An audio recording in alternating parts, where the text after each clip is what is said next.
Assalamualaikum warahmatullahi wabarakatuh. Jumpa lagi dengan saya di Abihul Maiwa Channel. Jadi teman-teman, channel ini merupakan channel pendidikan tempat kita berbagi tentang aplikasi pendidikan, Microsoft Office, serta tips dan triks komputer.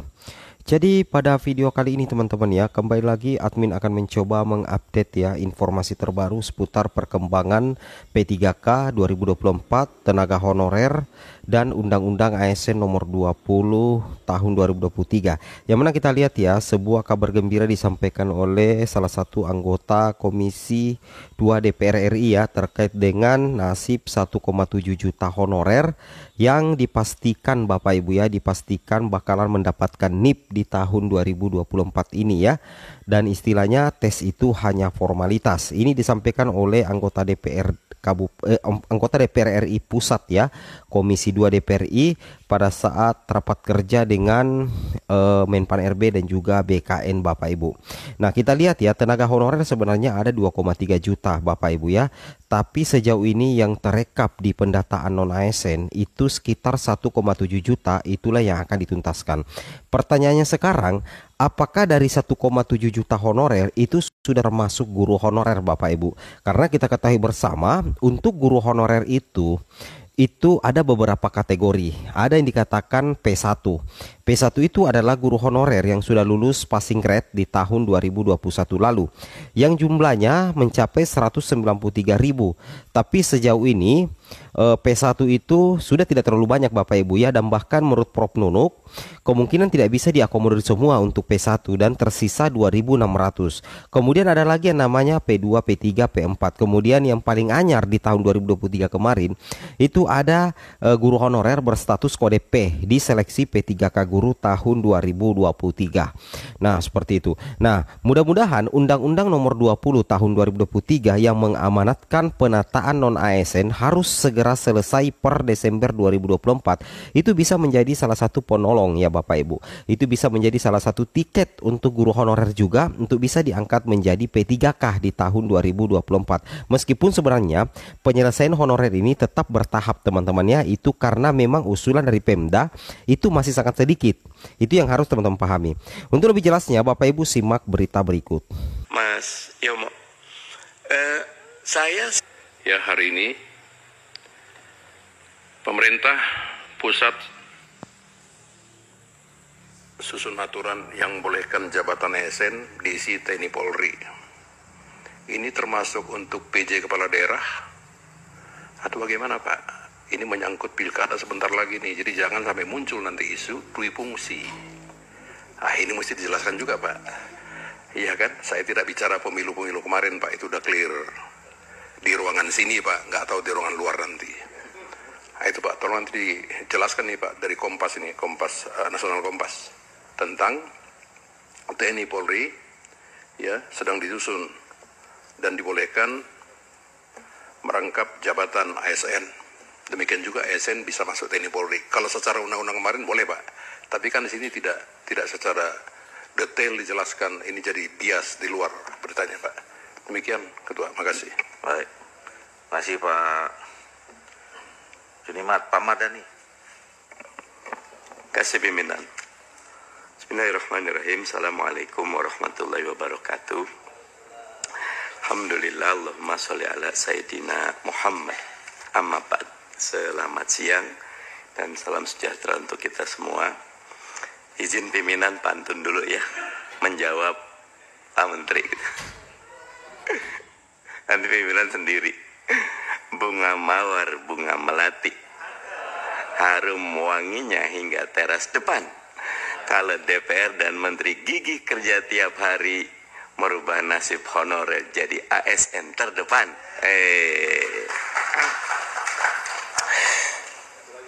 Udah banyak kan. Pimpinan, nih kepimpinan nih saya. Ini menunjukkan pentingnya Pak Menteri juga ya, pentingnya kita segera considering untuk menyatukan frekuensi. Prestasi besar kita melahirkan undang-undang ASN buat saya luar biasa. Ini kolaborasi yang sangat baik, tetapi the evil is in the detail. Pendetailannya itu yang mesti kita kawal bersama. beberapa yang disampaikan teman-teman tadi, izin Pak Menteri, kadang-kadang mesti dijelaskan bisnis prosesnya secara utuh. Ketika kita paham bisnis proses, nanti ada urusan Kementerian Pusat, tetapi nyun sewu, Pak Menteri, Kepala BKN dan teman-teman, ketika pelaksanaan 80% mungkin itu urusan di daerah, urusan institusi yang tidak bisa disentuh oleh teman-teman Pan-RB, itulah.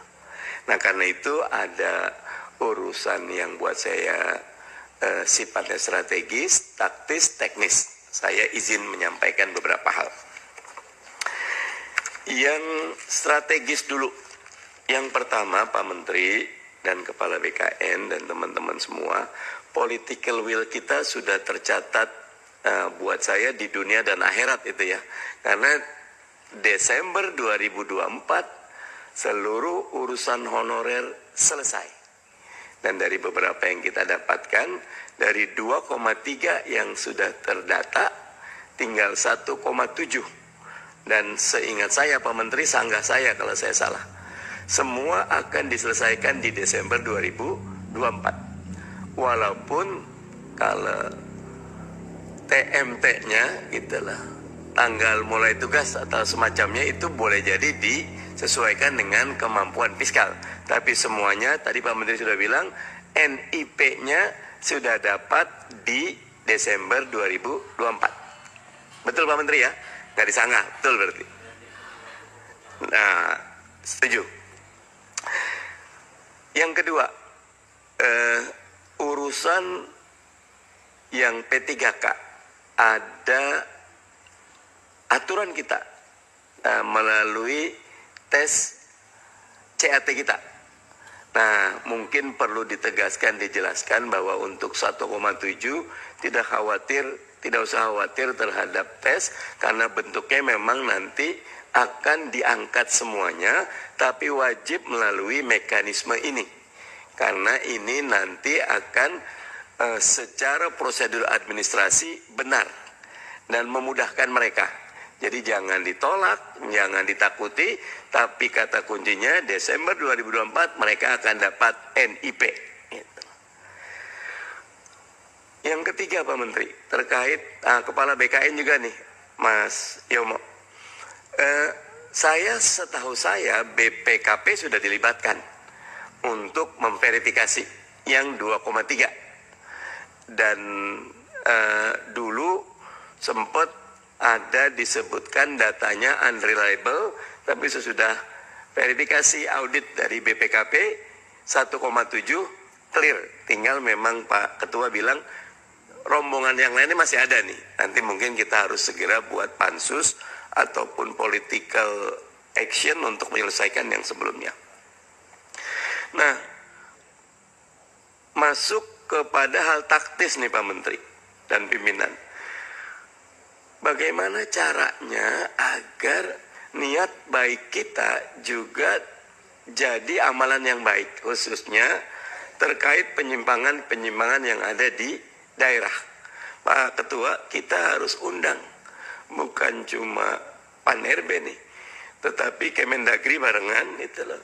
Dan nanti mungkin juga teman-teman BPKP atau kalau diperlukan aparat hukum, karena niat baik kita, kayak Pak Menteri udah menjelaskan, saya sangat paham. Seleksi kompetensi teknis tambahan SKTT Pak Menteri ya, itu memang disesuaikan dengan, tetapi ternyata itu jadi jendela. Kalau yang tadi disampaikan untuk melakukan, saya juga dapat data dari Kabupaten Bekasi Pak Menteri, hasil CAT-nya tinggi, yang tidak lolos justru yang dilantik, yang bukan guru. Saya sempat kirim ke Teh Rini waktu itu. Jadinya kasihan. Kita basis keseluruhannya tadi yang Pak Menteri bilang merit system, dan CAT pandangan saya sudah menunjukkan dengan segala keterbatasannya merit system itu dari CAT. Ketika CAT-nya tinggi, maka dia punya kemampuan, minimal kemampuan intelijensi ya. Nah, sehingga mestinya bisa. tapi memang dia lolos CAT tertinggi. Ketika ada tes berikutnya yang tidak lolos di CAT justru bisa lolos. Nah ini SKTT lain nanti sepertinya itu karena wawancara itu. Nah itu memang Pak Menteri, itu pentingnya pimpinan kita harus duduk bareng untuk tangan kita bisa sampai menata di tingkat daerah, karena tadi definisi detail. Hal taktis berikutnya ada beberapa pertanyaan Pak Menteri dan Mas Yomo BKN, mereka-mereka yang sudah lolos passing grade, sudah lolos tes tapi belum dapat formasi, itu masuk yang 1,7 atau tidak? Kalau menurut saya mereka yang sudah lolos tetap harus selesai di Desember 2024. Walaupun kan ada yang udah lolos Pak Ketua, guru kah, teknik, tapi memang formasi ini kan terkendalanya satu Pak Ketua. Daerah takut untuk mengajukan, karena ketika dia mengajukan otomatis beban fiskalnya nanti akan ditanggung oleh daerah. Beberapa daerah sudah dapat kartu kuning bahkan ketika belanja pegawainya sudah lewat 20 atau 30%. Nah mereka kalau mengajukan lagi, nah ini harus ada political will khusus untuk 2024. Mungkin belanja pegawainya mau nggak mau ya harus dinaikin kayak kita COVID. Undang-undang Keuangan Negara maksimal defisit 3%. Ketika COVID kita boleh 6 dibebasin. Khusus untuk 2024 karena kita memang mau nyerap. Jangan ada kartu kuning ketika daerah atau institusi daerah mengajukan formasi yang membuat belanja pegawai mereka melewati batas. Karena ini adalah kebijakan. Kalau itu tidak diperbaiki, Kementerian Keuangan tetap seperti itu, Kemendagri tetap seperti itu, maka nggak akan ada. Target kita 1,7 atau 2,3 terangkat akan susah. Terakhir untuk yang TNI Polri,